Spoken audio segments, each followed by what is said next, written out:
ये आपका क्या है? ये आपका क्या है? ग्लोब। पक्का है ना। ग्लोब जो है, हमारी पृथ्वी जो है वो कैसी है? जेड आकार में। कैसी है? जेड आकार में, है ना। वही आकार है यहाँ पर। अब यहाँ पर दर्शाया क्या गया है? अक्षांश और देशांतर रेखाएं। ठीक है, अक्षांश और देशांतर रेखाएं। अक्षांश रेखा कौन सी होती है? तो काल्पनिक रेखा जो पृथ्वी को छल्लेनुमा घेरे रहती है ना। अक्षांश रेखाओं की कुल संख्या कितनी होती है? कितनी होती है? 179 होती है। क्यों? क्योंकि इसमें 178 अक्षांश रेखाएं प्लस एक 0 डिग्री अक्षांश मिलाकर कितनी हो गई? यहाँ पे 90 डिग्री जो है ये क्या है? बिंदु है, रेखा नहीं है, इसलिए इनको नहीं जोड़ा जाता है। ये दोनों क्या होते हैं? बिंदु होते हैं।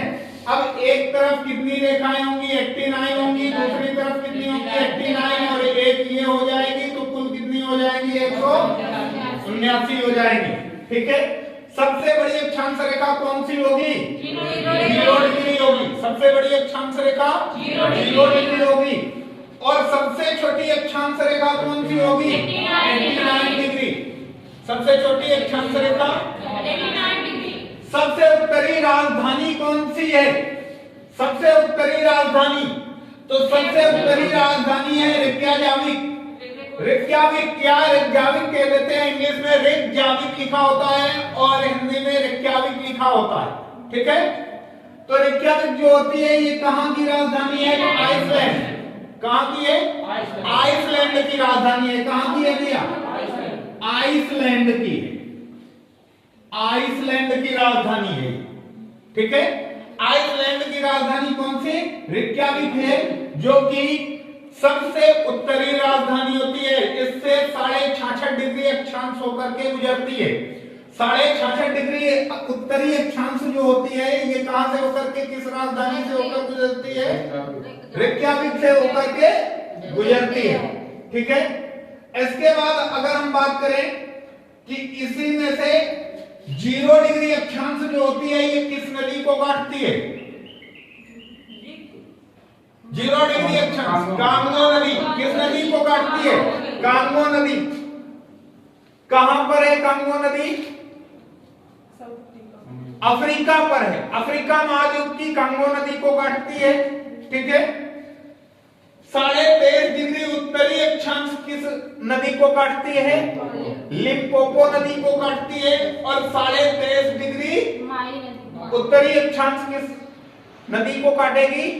माही नदी को काटेगी।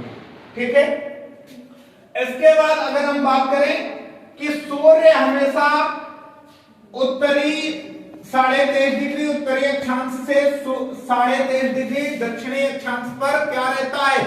लंबवत रहता है। ठीक है, 23.5 डिग्री उत्तरी अक्षांश पर कब लंबवत होगा सूर्य? 21 जून को होगा। कब होगा? 21 जून को होगा। और कर्क रेखा या 23.5 डिग्री उत्तरी अक्षांश, 23.5 डिग्री दक्षिणी अक्षांश या मकर रेखा पर कब लंबवत होगा? 22 दिसंबर को लंबवत होता है सूर्य। ठीक है, दो अक्षांशों के मध्य की डिस्टेंस कितनी होती है?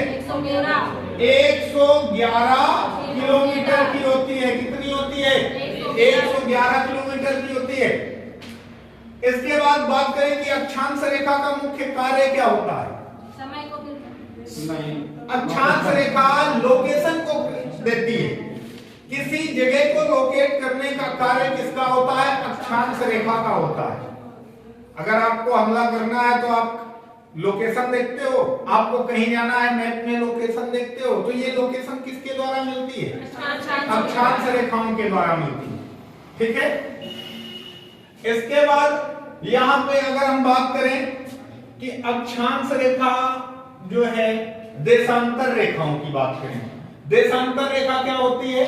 तो उत्तरी ध्रुव से दक्षिणी ध्रुव को मिलाने वाली रेखाएं देशांतर रेखाएं कहलाती हैं। उत्तरी ध्रुव से दक्षिणी ध्रुव को। अब यहां पे बात करें कि देशांतर रेखा का कार्य क्या होता है? तो समय और तिथि निर्धारण, समय और तिथि निर्धारण करना, समय और तिथि निर्धारण करना। विश्व की समय रेखा कौन सी है? 0 डिग्री अक्षांश। कौन सी है? 0 डिग्री अक्षांश विश्व की समय रेखा कहलाती है, सॉरी देशांतर। ठीक है, ये कहां से होकर गुजरती है? लंदन के ग्रीनविच शहर से होकर गुजरती है, इसलिए इसे ग्रीनविच लाइन कहा जाता है। ग्रीनविच लाइन कहा जाता है। अब ये जो ग्रीनविच लाइन कहां से होकर गुजरती है? लंदन से होकर के गुजरती है। ठीक है, इसके पूरब की जो अक्षांश रेखाएं होंगी, सॉरी देशांतर रेखाएं, उनको क्या कहा जाएगा? पूर्वी देशांतर। पश्चिम की जो देशांतर होंगी उन्हें 0 डिग्री से 180 डिग्री तक पूर्वी देशांतर और 180 डिग्री तक पश्चिमी देशांतर। ठीक है, अब इन्हीं से खेल होता है किसका? किसका खेल होता है? समय निर्धारण। इसी से खेल होता है, पूर्वी देशांतर और पश्चिमी देशांतर। अब समझो समय कैसे निकालते हैं। तो पृथ्वी आपकी जो है ये अपनी धुरी पर कितनी देर में घूमती है? 24 घंटे में। 24 घंटे में घूमती है। 24 घंटे में पृथ्वी 24 घंटे में पृथ्वी कितने डिग्री घूमी? 360 डिग्री घूमी। कितनी? 360। तो अब एक घंटे में कितने डिग्री घूमे?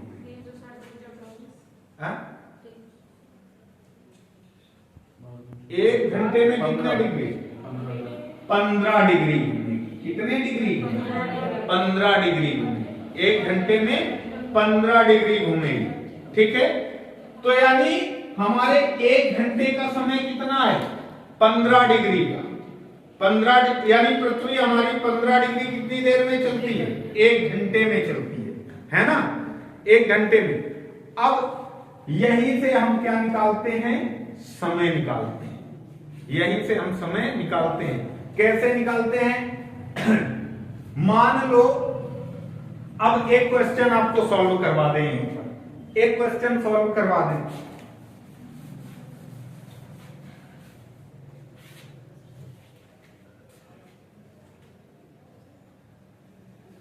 तेईस डिग्री में रात को 12 बजा है। कितना? 23 डिग्री पूर्वी देशांतर में रात को 12 बजा है। रात को कितना बजा है? 12 AM कर दो। 12 AM कर दो। ठीक है, 12 AM कर दो 23 डिग्री में। तो अब आपको बताना है कि इसमें 38 डिग्री में समय कितना होगा? 38 डिग्री में समय कितना होगा? कितना होगा? रात को 12 है, 12 AM है। तो अब यहां पे 38 डिग्री यानी कितने डिग्री का अंतर आ रहा है? 15 डिग्री का। और 15 डिग्री कितनी देर में पृथ्वी घूमती है? एक घंटे में घूमती है। तो 12 में एक और क्या कर देना है? हमें प्लस कर देंगे। तो कितना है? 1 AM। कितना है? 1 AM। ठीक है, मिनट से निकाल के बता दें।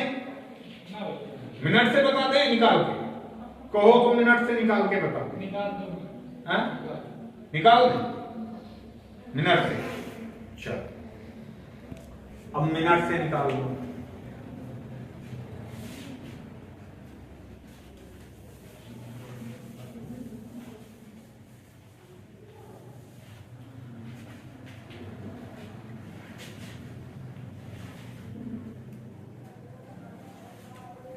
पंद्रह डिग्री घूमती है चूंकि कितनी देर में?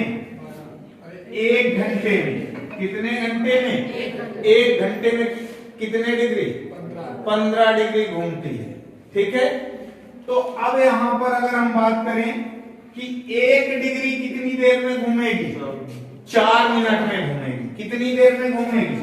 4 मिनट में घूमेगी 1 डिग्री। 4 मिनट में कितनी घूमेगी? 4 मिनट में 1 डिग्री घूमेगी। इसलिए अब यहाँ पे बात करें कि 12 बजा है, 12 AM है, कितने में? 23 डिग्री में। अब यहाँ पे हमें निकालना है 49 डिग्री में। 49 डिग्री में समय कितना होगा? तो 49 डिग्री में निकालने के लिए आप क्या कर दो, इसमें डिस्टेंस निकाल लो। 49 माइनस 23 डिग्री कितना आएगा डिफरेंस? 26 डिग्री का आया। 26 में 1 डिग्री कितनी देर में घूमती है? 4 मिनट में। कितने मिनट में? 4 मिनट में। तो 26 डिग्री कितनी देर में घूमेगी? मल्टीप्लाई कर दो, बताओ कितना आएगा? 24 और 104 आया। 104 आया। अब इसको आप 60 से डिवाइड कर दो। 60 से डिवाइड कर दोगे तो कितना आएगा? 1 घंटे 44 मिनट, यानी 1:44 होगा समय। 1:44 AM होगा 49 डिग्री पर। बोलो बात समझ में आई या नहीं आई? क्लियर?